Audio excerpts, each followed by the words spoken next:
Welcome to CTclockwises channel, 1-minute teaching video so you can just practice right after watching. Today I will tell you 4 things that I wish I know before I start using copics. So the first one is that Copic can be used with pencil cleanly. I have always believed that I cannot use Copic with pencils as it's always smudged, making the picture look dark and messy.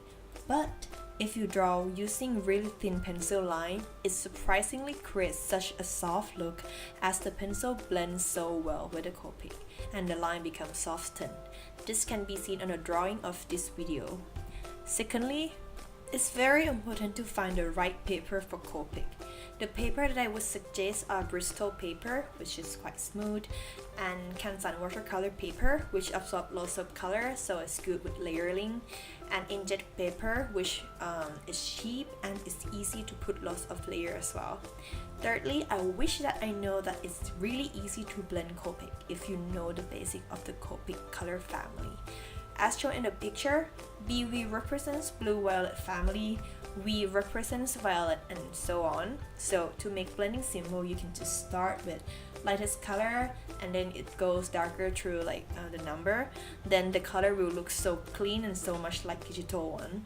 But since this comes with high cost, if I can go back in time, I might just buy only 3 colors, which are like darkest, middle, and lightest color from the family that I normally use, such as E, that I normally use for the skin. And lastly, I will use lots of tutorials and references for Copic.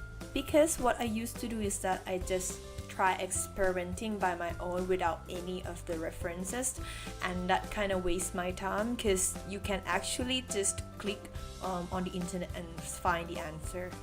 And that's it for today. So if you have any questions, just comment below, and if you want more of short and concise tips like this, please consider pressing thumbs up and subscribing to my channel. More of my personal work can be seen on Instagram, Facebook, and Devinart under the name CTclockwises.